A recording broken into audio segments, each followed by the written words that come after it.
So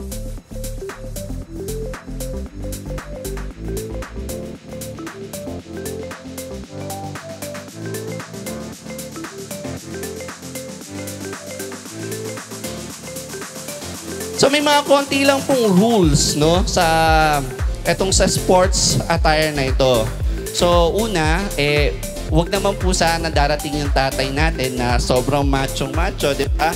Tapos, ipapakita niya yung swimsuit, attire niya, di ba? Wag naman po sana ganon.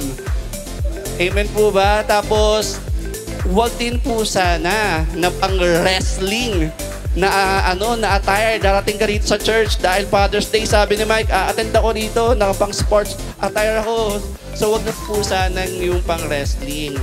And next po, wag naman po sanang pang-boxing din. Diba? Tapos nakatopless pa kayo. Si RJ, pineflex niya yung anim niyang abs dyan, diba? So, ito po yung at least na suot-suot nyo by next Sunday. Kayo po mga tatay. So, yeah naman. At least, di ba, naka-shirt, may sleeve kayo na may cleat. Tapos, kung gusto nyo naka-short, na naka-pants, it's up to you. Di ba? So, pwede rin naman pong ganyan na pang-golf. Di ba? Di ba, sosyalin? Pwede rin naman pong ganyan. O kaya naman po, pwede rin naman ganyan, Nox. Pwedeng magdala ng props, di ba? So, ayan po. So, again, iniimbitahan po namin yung mga fathers na dumalo po sa ating Father's Day celebration next. Amen. So, special po itong week na to para sa ating mga tatay. So, I really hope na invite niyo po sila to come and join with us, worship with us this coming Sunday. Amen po ba? Amen. So, I think ready na tayo sa ating topic part this afternoon. Okay? So, we're actually in the series of winning season. So, everybody say winning season. Amen. Amen. So, ito pong winning season natin, in-start po ni MC last week and he started on the topic scoreboard. And this afternoon, okay, we will end up this series, winning season, discussing this winning principle. Yes, winning principle. Okay, so kung iniisip niyo po na tawag dito sa mga driving classes lamang o sa mga sports game o kaya naman sa mga organization na kabilang kayo, merong principle. Hindi po, ganun din po sa winning, meron din pong mga principle na dapat po tayong maunawaan at dapat po nating malaman. So, lilinawin ko lang po bago tayo magpatuloy, establish ko lang na yung God's promise to bless and prosper us has nothing to do with our ability to make it happen because He will going to fulfill it no matter what. Amen? However, we are discussing this winning principle because in general, principle is some kind of belief, idea that guides us. Okay po ba yun? So it could be a moral or ethical values or truths that when you apply to our life, it guides us. Amen? And not only guide us, but also realign ourselves, behavior, and perspective on who we wanted to become. Amen po ba? So kaya po pag-uusapan natin itong winning principle. So I hope klaro po 'yon. Amen po ba? Amen. So parang ganito lang po 'yan, no? You remember our parents na binibigyan tayo ng mga precepts nila para i-shape yung behavior natin o para para i-shape yung character natin, yung behavior natin, so we can be as much as possible the best version of our parents as we can if we keep those principles na sinasabi nila. Amen po ba? So, ako I remember yung tatay ko, sinasabi niya sa akin before na gumawa ako ng maraming mabubuting kaibigan as much as I can. Para kahit malayo man ako sa kanila, is meron akong pamilya na nasa paligid ko. Amen po ba? You know what? When I started to realize those principles that that my dad told me, I started to think na hindi lang ako tinuruan noon na maging humble o magstay humble, but also teaches me to win friends na ngayon ang kasama ko, nakakatulong ko sa mga pagsubok ng buhay ko, nalalapitan ko kapag kailangan ko ng kausap, kailangan ko ng makikinig sa akin, 'di ba? And kumbaga meron akong mga kasama sa buhay na alam ko hindi ako tatalikuran, 'di ba? Sarap ng ganoon, 'di ba? So that kind of perspective, hindi naman yun nakukuha overnight, 'di ba? So it takes principle for us to make it happen. Amen po ba? Amen. So also I remember yung nanay ko naman, tinuro niya sa akin na, anak, ugaliin mo na kapag meron kang nakakaalitan, kahit hindi mo mali, mag-sorry ka. Kahit hindi mo mali, anak, mag-sorry ka. Amen. And when I'm thinking back on those times na tinuturo sa akin yun ng nanay ko, I realized na hindi niya lang sa akin itinuturo yun para maging mapagkumbaba, but also hinahanda niya pala ako sa buhay ng pagkakaroon ng asawa. Amen? So talagang sa buhay pag-aasawa, kahit talagang hindi mo mali, kailangan mag-sorry talaga. Else, meron ka lang di ba? Meron kang mahabang hindi payapang gabi, di ba? Pag hindi ka nag-sorry, samantalang saglit-saglit mo lang sasabihin yun. Amen po ba? So, I really thanking God kasi itong mga bagay na to, hindi mo naman ito matututunan ng sinabi lang sa'yo ngayon eh. Di ba? Natututunan mo to, it's because either your mom or your dad sa experience nila, naging truth sila sa buhay nila and then he shared to you. So, that's actually a principle. Amen? So, again, lilinawin ko lang po na we win because Jesus Christ already won the battle for us. And we share in His victory. Amen, amen. Winning principle, on the other hand, help us to align ourselves with right behavior, mindset, and truths about what God's promise of victory really means for us. Amen po ba? So, klaro po, establish po yung bagay na yun. So, para po magpatuloy lang po tayo. Amen po ba? Amen. Now, hear me on this, guys. Yung feeling at saka yung excitement o yung hype, alam mo yun, doesn't help you na magkaroon ng winning streak. Yes, it doesn't help you to have winning streak in life. However, this winning principle na i-extract natin sa experience ni Joshua will help us na magkaroon ng winning streak sa ating buhay. Amen po ba? Amen. So kaya po importante pong last topic ng series na to ng winning season, winning principle. And since we are discussing about a while ago itong Father's Day, okay, konting survey lang po. Sino po rito, you are a dad now? Pwede po taas ang kamay. Thank you Tito Ed. Thank you. Si Kuya, thank you. Ayun, si friend. Ito rin yung friend natin, coming dad. So, gusto ko lang pong tanong kasi, who among those dad na nagtaas ng kamay, gusto nilang makita yung anak nila na talunan? Meron po ba? Meron? Wala, diba? Wala. You know, it's the same way our God, the Father of our Lord Jesus Christ, who adopted us to become His sons and daughters, wants us to win in this life.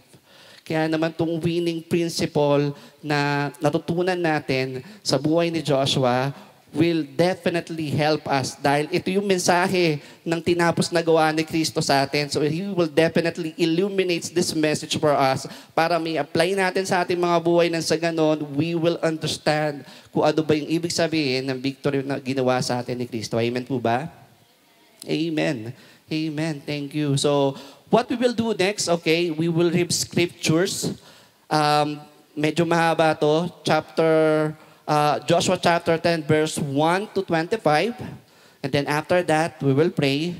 And then after that, we will extract this winning principle. Okay po ba? Okay, so if you have a Bible, you can open it to Joshua chapter 10, verses 1 to 25. And if you do not have, I actually have here in the screen. So, okay, let's start reading. So, Joshua chapter 10, verse 1 to 2. Adonai Sedek, king of Jerusalem, heard that Joshua had captured and completely destroyed Ai and killed its king, just as he had destroyed the town of Jericho and killed its king.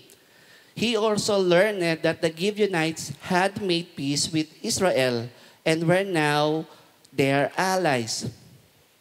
He and his people became very afraid when they heard all this because Gibeon was a large town, as large as the royal cities and larger than Ai.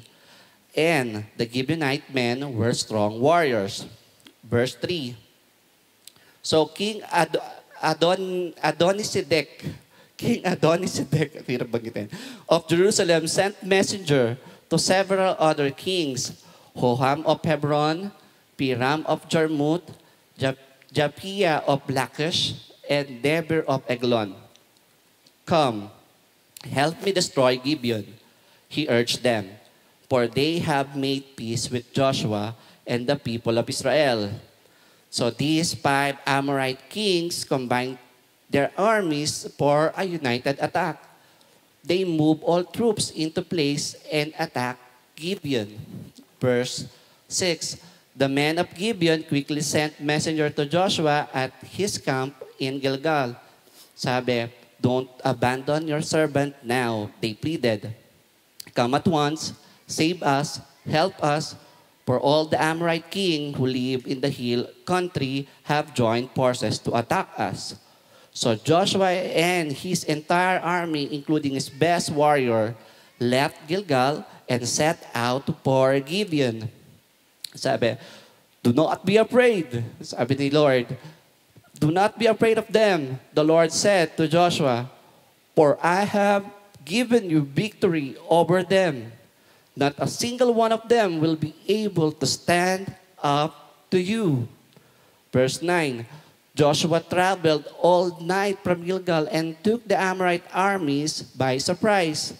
The Lord threw them into a panic, and the Israelites slaughtered great numbers of them at Gibeon. Then the Israelites chased the enemy along the road to Beth-horon, killing them all along the way to Azekah and Makkedah. As the Amorites retreated down the road from Beth-horon, the Lord destroyed them with a terrible hailstorm from heaven that continued until they reached Azekah. The hail killed more of the enemy than the Israelite killed with the sword. Verse 12, on that day, the Lord gave the Israelite victory over the Amorites. Joshua prayed to the Lord in front of all the people of Israel. He said, let the sun stand still over Gibeon and the moon over the valley of Ajalon. So the sun stood still and the moon stayed in place until the nation of Israel had defeated its enemies. Is this event not recorded in the book of Joshua? The sun stayed in the middle of the sky and did not set on as a normal day. In verse 14, there has never been a day like this, one before or since, when the Lord answers such a prayer. Surely the Lord fought for Israel that day. Then Joshua and the Israelite army returned to their camp at Gilgal. During the battle, the 5 kings escaped and hid in a cave at Makkedah. Verse 17, when Joshua heard that they had been found, he issued this command: cover the opening of the cave with large rock and place guards at the entrance to keep this king inside. The rest of you continue chasing the enemy and cut down from the rear. Don't give them a chance to get back to their own towns, for the Lord your God has given you victory over them. So Joshua and the Israelites' army continued the slaughter and completely crushed the enemy. They totally wiped out the 5 armies, except for a tiny remnant that managed to reach their fortified towns. Then the Israelites returned safely to Joshua in the camp at Makkedah. After that, no one dared to speak even a word against Israel. Then Joshua said, remove the rocks covering the opening of the cave and bring the 5 kings to me. Verse 23, so they brought the 5 kings out of the cave, the kings of Jerusalem, Hebron, Jarmuth, Lachish, and Eglon.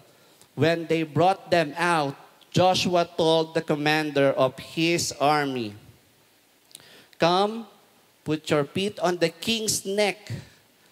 And they did as they were told. Don't ever be afraid or discouraged, Joshua told his men. Be strong and courageous, for the Lord is going to do this to all your enemies.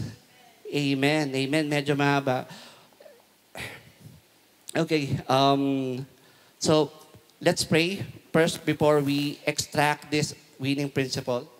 Yes, Lord, thank you, Panginoon, sa hapon na ito, Panginoon. Salamat, O Diyos, sa pagbasa, Panginoon ko, ng inyong salita. Salamat, O Diyos, dahil kayo, Panginoon ko, ang mag-illuminate sa amin, Panginoon, ng inyong mensahe na ito sa aming buhay. Holy Spirit, we ask you to keep us on par and to keep us awake, Panginoon ko, so that we will know and we will see kung gaano, Panginoon ko, kayo kabuti sa aming buhay. Father, thank you for this afternoon. In Jesus' name we pray. Amen. Amen. Amen. So, dahil medyo mahaba siya, saglit lang, mag-short recap tayo. Okay, so, yung binasa nating chapter 10, ang nangyari is, merong 5 armies, merong 5 kingdoms, okay, na nag-join together para lusubin nila yung Gibeonites. Kasi yung Gibeonites kasi, nagkaroon ng peace treaty with Joshua sa grupo ng Israel. Now, hindi nila gusto yon kasi parang banta sa kanila yon. So what they wanted to happen, lusubin yung Gibeonites para maubos sila. Pero ang nangyari, dahil si Joshua ay bounded ng covenant sa Gibeonites, humingi ng tulong yung Gibeonites. Oy, Joshua, tulungan mo kami, lulusubin kami ng 5 armies. Lulusubin kami nitong mga 5 Amorites king na to. So, ang ginawa ni Joshua, inassemble niya yung team niya, pumunta sila sa battlefield para harapin yung 5 kingdom o yung 5 armies na yon. So, from their point, i-extract na natin itong mga winning principle. Amen po ba? Amen. Amen. So, one last thing, bago natin extract itong winning principle na to.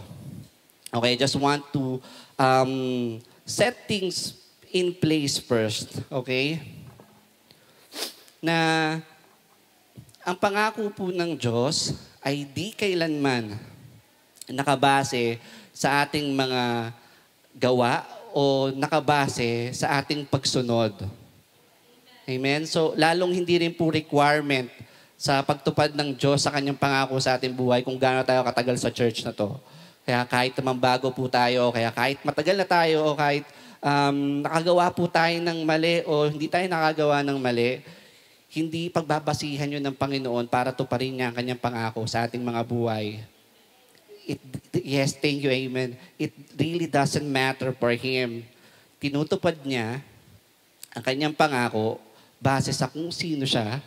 Siya ay tapat, siya ay mapagmahal, at siya ay punong-puno ng grasya. Amen. So, paano ko po yun nasabi? Okay, nasabi ko po yun kasi po, yung binasa po natin chapter 10 ay nanggaling sa chapter 9. Good logic, di ba?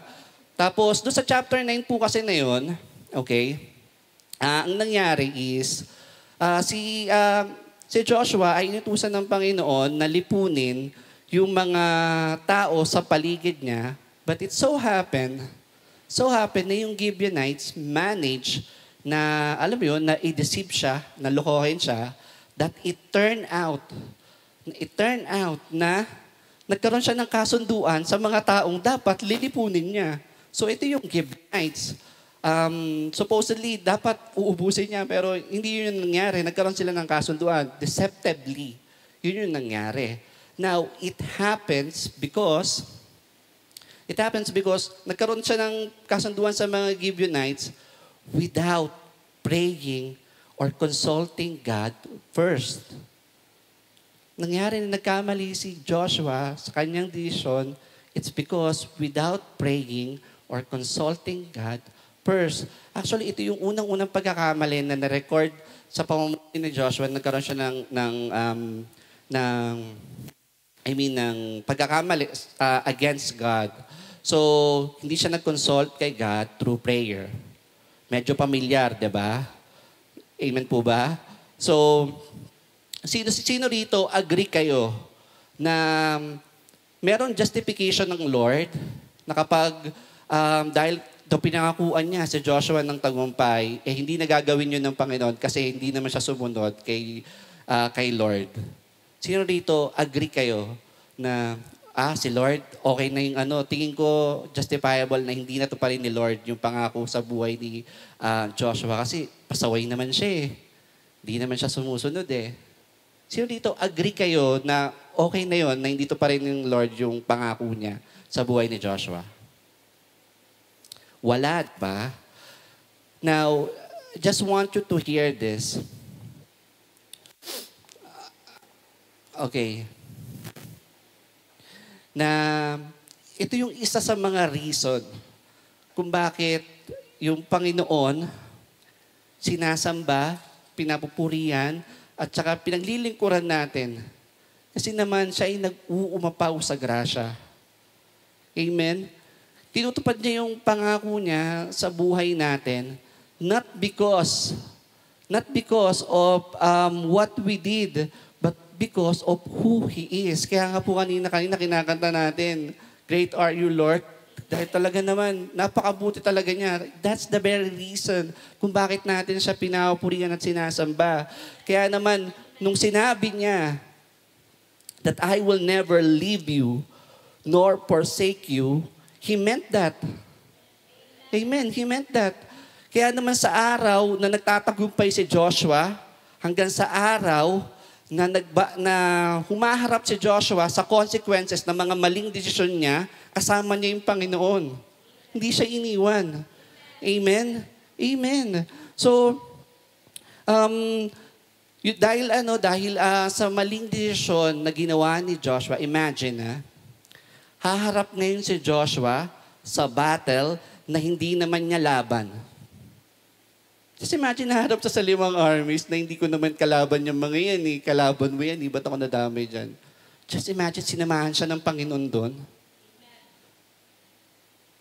Maling desisyon. Humarap si Joshua sa maling desisyon, yet kasama niya yung Panginoon. It's because God promised him that I will never leave you nor forsake you. Hindi kita bababayaan, anak. Hindi kita iiwan. So name your situation right now na tingin mo, alam ko nagkamali ako dito, kaya alam ko out of control ko na to. Name it. Hindi ka pababayaan ng Panginoon dahil pangako niya na hindi ka pababayaan no, hindi ka iiwan. Amen? Amen. So, ang gusto ko lang pong sabihin na, gusto ko lang pong i-establish, gusto ko lang pong i-establish na Hindi po dahil bago kayo o hindi po dahil matagal kayo, kaya po tutuparin ng Diyos yung pangako niya sa buhay nyo. Hindi rin ibig sabihin may nagawa kayo in the past o kaya wala kayong nagawa in the past, kaya naman hindi tutuparin ng Diyos yung pangako niya sa buhay nyo. Gagawin ng Diyos yung pangako niya sa buhay natin dahil siya'y tapat. Amen? Amen. Amen.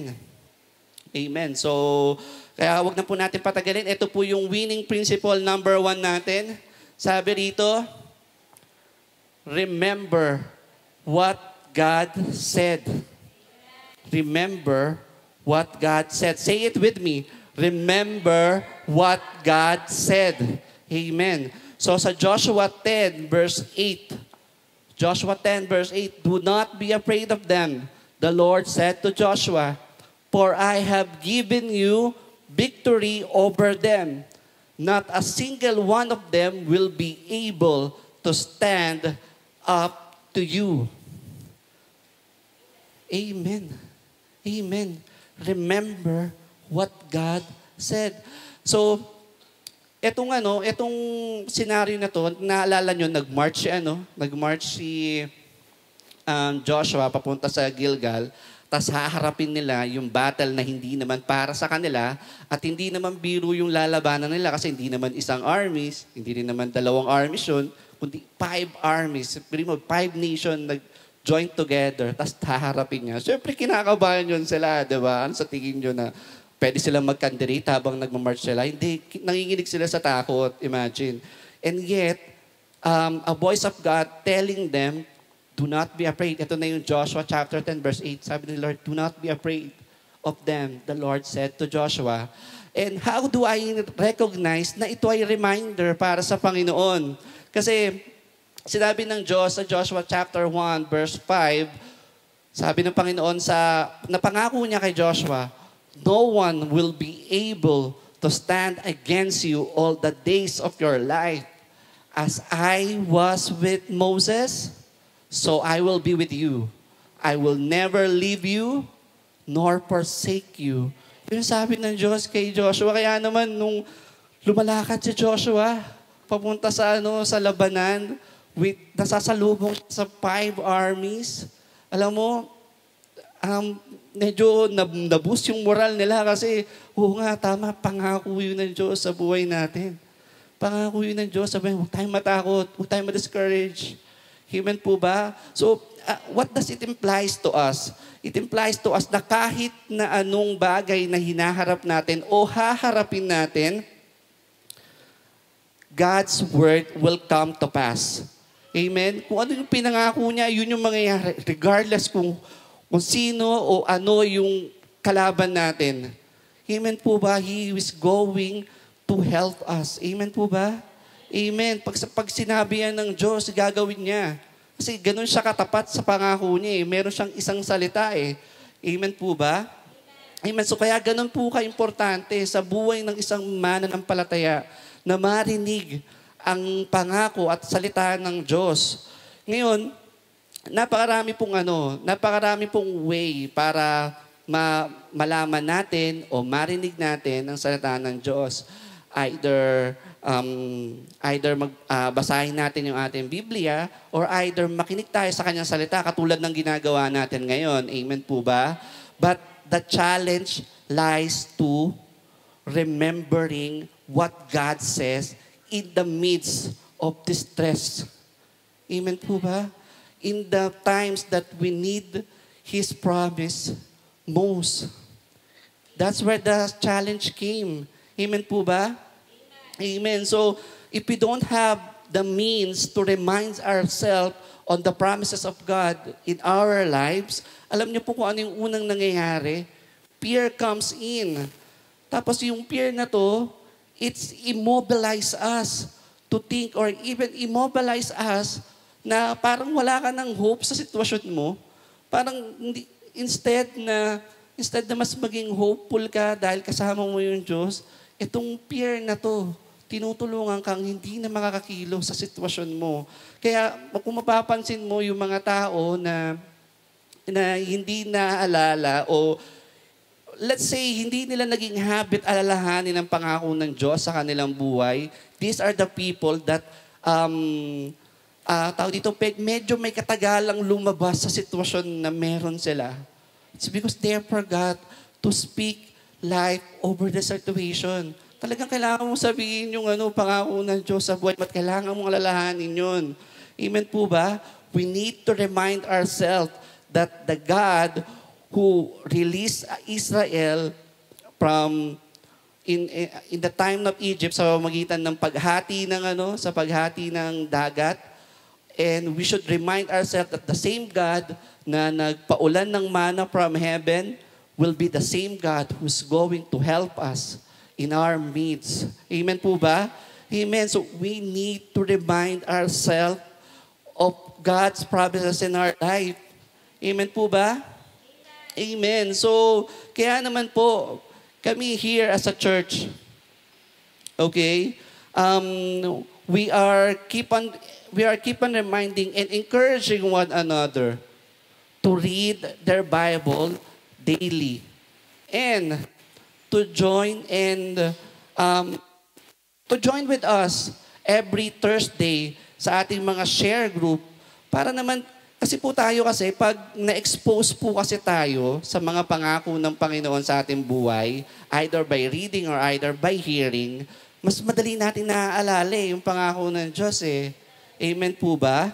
Amen. So, this is the very reason why we encourage one another to have a Bible study group that can help you remind the promises of God in your life. So para alam mo yung estudyante papasok sa board exam na ikinakabit niya lahat ng mga formulas sa dingding niya para mas mabilis niyang maalala, is same with the believer who is joining a Bible study in a weekly basis. Maalala niya for sure yung pangako ng Panginoon kung meron siyang ganung habit. Amen po ba? Amen, amen. So that's why we really encourage you na to join us in every Thursday sa ating Bible study. So meron naman po tayong 4 na Bible study group. So kung saan po kayo mas malapit, join po kayo doon. Amen po ba? Namumukod tangi po na ang salita ng Diyos, pangako ng Diyos sa ating buhay ay nagiging reason kung bakit tayo nagkakaroon ng kaginhawaan sa magulong mundo na to. Kagaya po ng sinabi ni David sa Psalm 19 verse 50 to 52, sabi niya, "Your promises revives me. It comforts me in all my troubles. The proud hold me in utter contempt, but I do not turn away from your instruction. I remember your age-old regulation, O Lord. They comfort me." Amen. Amen. So, sabi po ni David, tanging yung pangako mo lang, O Diyos, ang bibigay sa akin ng comfort in time of distress. Amen. Kaya naman po, si Joshua din, gano'n na lang din po ka-confidence na ganun kahalaga sa kanya yung pangako ng Diyos. Sabi niya rito sa Joshua 1:8, "Study this book of instruction continually. Meditate on it day and night. So you will be sure to obey everything written in it. Only then you will prosper and succeed in all you do." Amen. Imagine si Joshua day and night. Day and night, nagme-meditate siya sa pangako ng Diyos. Kaya there's no reason kung bakit hindi niya maaalala yung pangako ng Diyos sa kanyang buhay. Amen po ba? Imagine day and night. That's how important the Word of God to him. Now, this is how actually winning people thinks. They think of the promises of God in their lives. So kaya po, ito po yung winning principle number 1 natin. Remember what God said. Amen po ba? Can we repeat that? Remember what God said. One more time. Remember what God said. Amen. Amen. Let's remember what God said. Amen. So, next winning principle po natin. Winning principle number 2. God will always assist me. Amen. God will always assist me. Sabi niya sa Joshua chapter 10 verse 11, as the Amorites retreated down the road from Beth-horon, the Lord destroyed them with a terrible hailstorm from heaven that continued until they reached Azekah. The hail killed more of the enemy than the Israelite killed with the sword.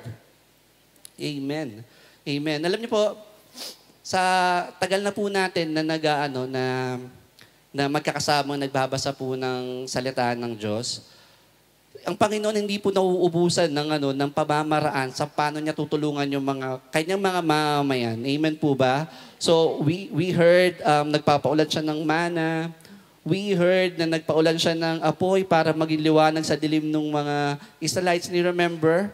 Tapos I remember kay Daniel, pinaamon niya yung mga leon, diba? Amen po ba? And now, we're just seeing a new one. Nagpaulan ang Panginoon ng hailstorm. Just imagine, sa gitna ng labanan, at tapos naghahabulan sila. Kasi yung mga Amorites army, patakbo sila while hinahabol sila nung mga Israelites para ubusin. And just imagine how precise this hailstorm is, na ang tatamaan lang yung mga tumatakbo palayo, pero yung mga humabol, hindi sila tatamaan. Diba? Imagine, diba? Sobrang precise, sobrang galing ng Panginoon sa pagkakataon na yun. Amen po ba? So, nakaka-amaze kung paano talaga mag-move yung Panginoon. Hindi siya nauubusan ng pamamaraan on how to help His people. Amen? Amen. The Lord will assist us. Amen. The Lord will always assist us. Hindi siya mauubusan ng pamamaraan para tayo po ay tulungan. I make it to the point na basahin to pa ulit-ulit. Why? Kasi we have actually the tendency na i-neglect na tayo po ay tutulungan ng Panginoon sa oras ng ating mga pangangailangan. Yes, we have actually a tendency to ignore na ang Diyos ay tutulong sa ating mga pangangailangan. Else, kapag hindi po kasi natin naisip yon, again, katulad po nung number 1 na winning principle, fear comes to creep in our life. Tapos kapag pumasok yung takot sa buhay natin, it start to immobilize us. It start to think na, alam mo, kailangan natin magawa to, else wala tayong katulong, wala tayong kasama. Pag nag-fail tayo, tayo lang. Imagine when you start to ignore that God is going to help you through your tough times, iisipin mo, kinakaya mo na lang yun mag-isa. And that's so sad. That's so sad. Naalala ko po, nung ako po'y binata pa lamang, tawag dito, nahirapan po ako i-realize o nahirapan po ako i-think na ako po ay papasok sa buhay pag-aasawa. Kasi po, meron lang po akong maliit na sahod. Tapos, bukod doon, ako po ay breadwinner sa aming pamilya. So, alam mo yun, pag nag-asawa ako ng maaga, I don't know kung paano papakain tong pamilya ko or even mapag-aaral yung mga kapatid ko. That's how I think. And sobrang sold out sa akin na yung idea na hindi ako makakapag-asawa dahil sa ganong sitwasyon. Kasi feeling ko kailangan ko kayanin yun mag-isa. Else, naku, wala. Hindi ka talaga makapag-asawa. Ganun lagi pumapasok sa isip ko, alam, Michael, hindi ka makakapag-asawa. Ganyan lang yung kaya mong gawin. Ganyan lang yung meron ka. Naku, hindi ka makakapag-asawa. Lagi pumapasok sa isip ko yun. And so sad kasi ako po yung mananampalatayanan ni Kristo. Nung ako pa lamang po ay nasa kolehiyo. Kaya naman sobrang alam mo yun, yung mindset ko that time, loser na loser. Kumbaga, nakakalungkot na mananampalataya ka ni Kristo pero ganyan ka mag-isip. Amen po ba? I'm actually saying this just wanted you to make aware of na talaga pong nangyayari po yun. Na pwede pong tayo ay naniniwala kay Kristo, pero in the same time, we're living a life at that as if we're not believing God is going to help us in our needs. Totoo, nangyayari po yun. That's why I'm raising this up. Now I just wanted to tell you na i-examine po natin ang ating mga puso. Atin pong isipin kung talaga bang ako'y nabubuhay na merong Diyos pero hindi naniniwalang siya'y tutulong sa akin. Ganun po ba talaga ang aking buhay ngayon? I just want you to reflect on that.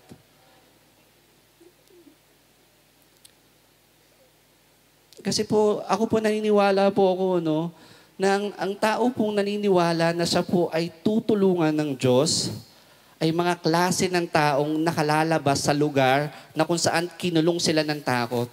Ganun po ako naniniwala kapag ikaw ay naniniwala tutulungan ka ng Diyos, no matter how big or no matter how tough it is, alam mong makakalabas ka sa sitwasyon na at alam mong pipiliin mong lumabas sa sitwasyon na yan. Alam mo bakit? Meron kang kasama, meron kang tutulong sa'yo. Amen po ba? So, we overcome the fear that immobilize us when we realize that we have a God who always help us. Yes, totoo po yun. We overcome the fear that immobilize us when we realize that we have a God who help us.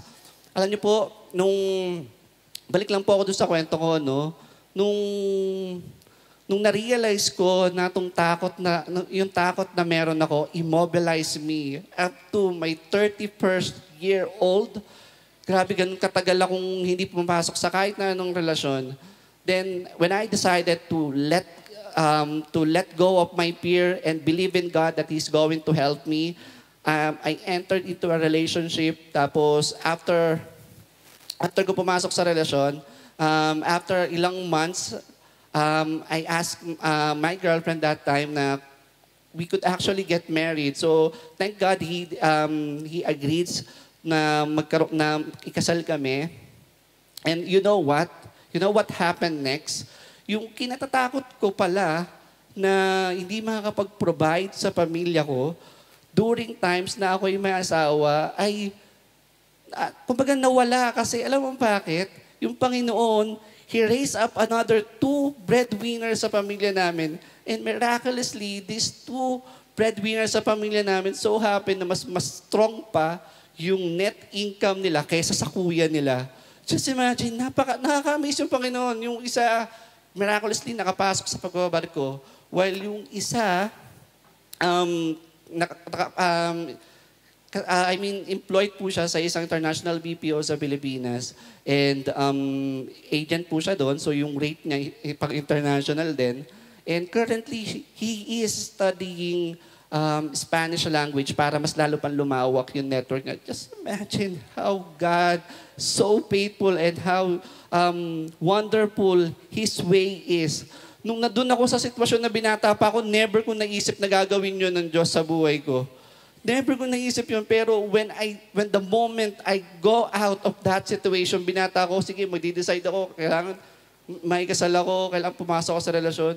That's the time God show His power to me. Alam niyo po ba, when I realized that, na kapag umalis tayo sa mga lugar na nakakatakot tayo, believing that God is going to help us, is the time God is going to show His power to us.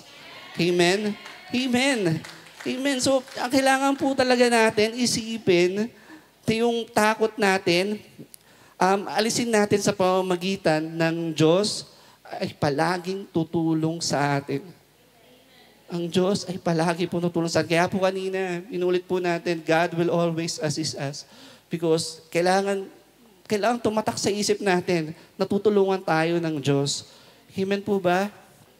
Amen. Amen. Amen. So, ito po yung mga klase ng tao na tao dito na lumalabas sa mga sitwasyon na kinatatakutan nila, pinopromote ni Lord. Pinopromote ni Lord lahat po ng mga tao na lumalabas po sa sitwasyon na kinatatakutan nila. So sabi rito, promotion comes when we learn to let go of things that hold us back from trusting God the most. Amen. Promotion comes when we learn to let go of things that hold us back from trusting God the most. Amen. Amen. Alam mo, speaking of promotion, meron po akong narinig na testimony sa isa sa mga kasama natin. Okay. Nag-start po siya sa company as a junior account. Tapos, as he was working on that company, okay, nagkaroon ng job opening sa kumpanya nila. Tapos, medyo pinaprioritize yung mga mag-a-apply na nasa loob na ng kumpanya. So, what happened? This girl, inayos niya yung CV niya. He believes na, qualified siya doon sa position na yon. Doon, yung position na ina-applyan niya is a way higher sa current na position niya. Okay, so here's what happened. The Lord favored her so much na ito yung pwesto na ina-applyan niya. What happened is she landed sa position na mas mataas pa sa kanya. Amen. Amen. Grabe yung promotion yun. You're applying for in this position, pero nakuha mo yung position na mas mataas pa. Hindi po to joke. Nangyari po talaga yon. Tapos po, sobrang nakaka-amaze yung Panginoon, di ba? Kapag nagbigay siya ng promotion sa bawat isa sa atin. Pero ako ay convinced ako na ang mga believer na katulad natin na dapat makita sa mga ganong testimony is yung lakas ng loob na lumabas ka sa comfort zone mo, believing na, Lord, hindi ko exactly alam kung ano yung meron doon, pero alam ko, Lord, nakasama ko kayo at hindi nyo ako iiwan at alam kong tutulungan nyo ako. Kaya naman pupunta ako doon at mag-a-apply ako. Amen. Yun yung winning. That's how winner thinks, 'di ba? Alam mo tutulungan ka ng Diyos, kaya subukan mo, 'di ba? Kung naiisip mo advantage sa'yo na mag-driving ka, subukan mo, huwag kang matakot. O kaya kung tingin mo advantage para sa'yo na na dito bubuuin yung family mo, huwag kang matakot. Pag-pray mo sa Panginoon, amen po ba? Tutulungan ka niya. No, kaya ganun din kapag nag-raise ka ng family here, di ba? Amen, tutulungan tayo ng Diyos. Huwag nating hayaang pumasok yung takot sa pamamagitan ng pag-iisip na tayo lang. Pag nag-fail tayo, ito yung mangyayari sa atin. Isipin po natin na meron pong Diyos na tutulong sa atin. Amen po ba? Amen. Kaya po ako pag nakikipag one-to-one o dinidisciple ako ng mga mas bata sa akin, especially pag single, sinasabi ko sa kanila kung ang reason mo kung bakit ayaw mong pumasok sa relasyon ay dahil natatakot ka, hindi mo alam paano ka magpo-provide. Maniwala ka, that time na sinabi mong, Lord, papasok ako sa relasyon, is the time na tutulungan ka ng Diyos sa iyong buhay. Amen. Lagi po natin konsidera na ang Diyos po ay tutulong sa atin no matter what. Amen po ba? And from that principle, okay, we started to think how winner thinks. Amen po ba? So, principle number two po is God will always assist us. Amen. Amen. So, ito naman po yung principle number 3 natin. Repeat what God said. Repeat what God said. Repeat it with me. Repeat what God said. One more time. Repeat what God said. Amen. So sabi dito sa Joshua 10, verse 19. Joshua 10, verse 19, sabi dito, the rest of you, continue chasing the enemy and cut down from the rear. Don't give them a chance to get back to their towns. For the Lord, your God, has given you victory over them. Amen. Amen. Actually, bago pa man nauso yung word na nabasa natin sa Facebook na manifesting or yung even law of attraction, kay Joshua po ang pagbuka o pagdeklara ng mga pangako ng Diyos sa kanyang buhay sa pamamagitan ng pagbuka ng kanyang pagbibig at pagbigkas ng malakas ay isa na sa kanyang winning principle. Ginagawa na to ni Joshua noon pa man. And isa pong bagay na dapat po nating maunawaan na yung pagbuka po ng ating mga bibig para marinig po ng buong katawan natin na yung mga pangako ng Diyos, kapag sinabi ito ng Diyos, ito yung mangyayari, is actually has something to do with the words na sinabi niya. Kasi syempre alam naman po natin na yung words po na sinasabi natin has its power. Amen. Thank you po, Mama Jean. Na-remind po ako kasi sa bibig na sabi niya, has power. Okay, yes. Totoo po. Yung words po na sinasabi natin has power. Amen. So, ganito po magsalita yung mga laging nanalo. They speak life over their situation. They didn't speak death on their situation. They speak life. That's how winners speak. That's how winner talk. They speak life over their situation.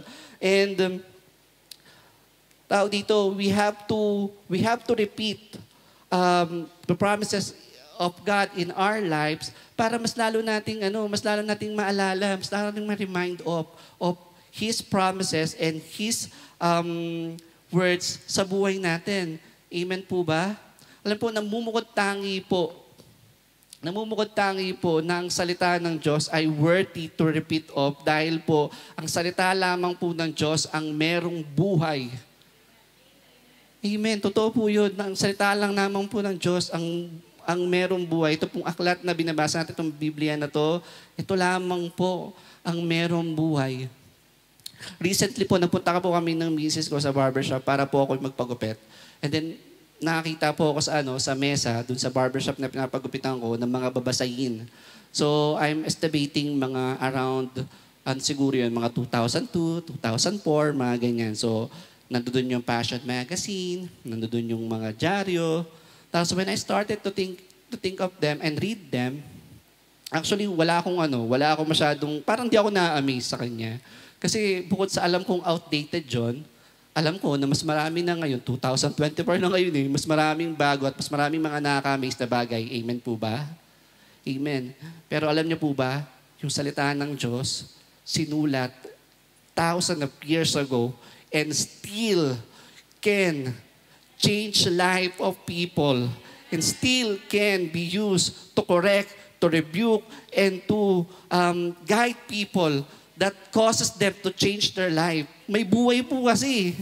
Ganon po yung salita ng Diyos. Kaya naman worth it po siya na banggitin natin muli kapag we're in a situation ng hirap-hirap po, you remind yourself, repeat mo yun kung ano yung pangako ng Diyos. It has power. It has power over your lives. Wag mo ikaw-curse yung sitwasyon mo. Kasi hindi po ganoon mag-isip yung mga winner. Winner thinks they speak life over their situation. Amen? Amen. So yun po yung ating principle number 3.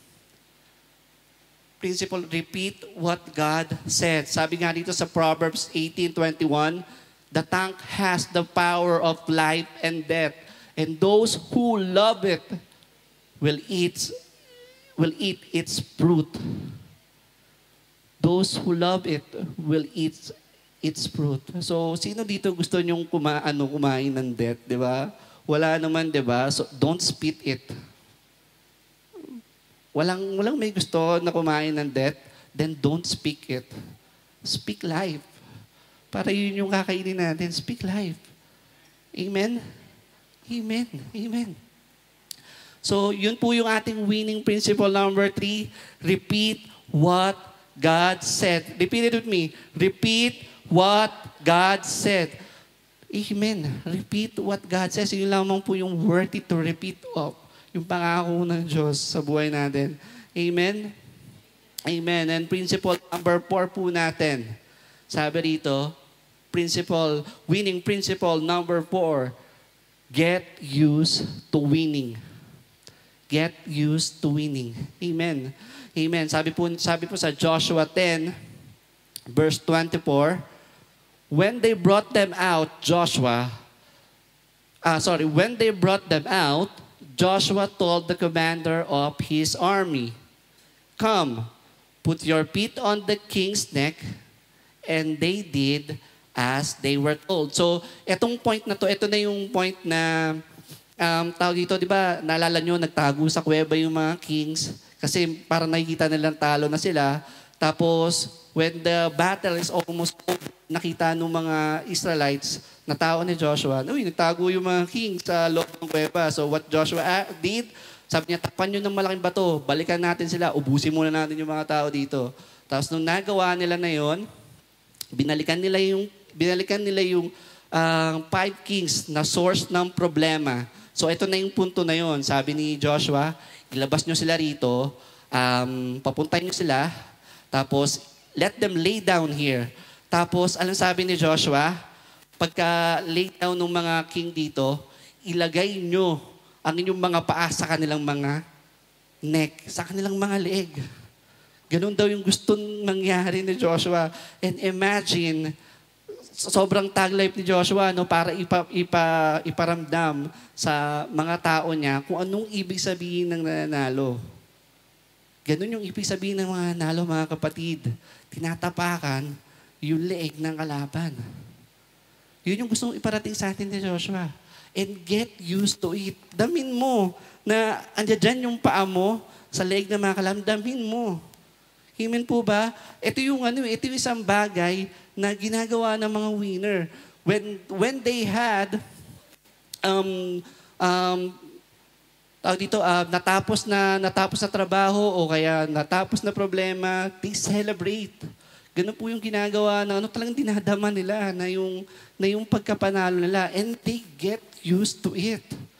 Amen po ba? Yun yung gusto sabihin sa atin ni Joshua dito. Kasi po, ako po, meron po akong mga nami-meet o mga nakilala na ano yung mananampalatayaan ni Kristo, pero pag inintroduce mo sa kanila yung victory na ginawa ni Kristo sa buhay nila, alam mo agad yung sagot nila, "Oops, teka kasi alam mo maganda yan pero parang hindi applicable sa buhay ko Alam mo, okay yan pero totoo, may mga ganong klase ng mananampalataya na as if na hindi sila naniniwala sa tinapos na o sa victory na tinapos na gawa ni Kristo. Ganon sila ka-close-minded or even ka-nega dun sa pagdating sa victory, and even to the fact that I actually meet some people na alam ko dumadanas sila ng mga problema sa buhay nila, pero at one time meron silang problema na na-solve. Alam mo, instead na maging happy sila, alam mo kung anong thinking nila? Alam mo, may problema pang parating Mas malaki pa dito. Sure na sure ako meron pang parating na problema. Just imagine, they cannot even celebrate one solved problem sa buhay nila. Kasi alam mo, thinking nila, may darating pa uling problema. Thinking nila, may mas malaki pang darating. Ganun yung actually thinking ng mga, merong mga victim mindset Di ba? And actually, we can also have that mindset if we don't get used on winning. If we don't get used on winning, we're actually fall on that mindset. Kaya naman po, pag may dumating na blessing yung Panginoon, huwag niyo pong isipin na may kasama yung curse. Pag blessing yung Panginoon, blessing lang yung kasunod nun ulit. Blessing uli yung kasunod nun ulit. Amen? Kapag may dumating na curse, nakaaway yun, magtatagumpayan mo yun. Kasi ano sabi ng Panginoon? Tatapakan mo yung leg nun. Tatapakan mo yung leg. Masanay ka na, Mike. Ganun yung mangyayari. Ganun palagi yung mangyayari. Ganun palagi yung mangyayari. Tatapakan mo yung leg nila. So, get used on winning. Amen po ba? Amen. So, this leads me actually sa point number 5 natin. Winning principle number 5 natin, it happens every time. It happens every time. Sabi po rito sa Joshua chapter 10 verse 25, sabi rito, when they brought them out. Chapter 5. Hindi yan, actually, wait. Okay, sorry, my bad. Hindi po dapat yan yung nakalagay. Ang nakalagay po dapat ay Joshua chapter 25. Joshua chapter 10 verse 25 sabi rito. Hear me out. Don't ever be afraid or discouraged.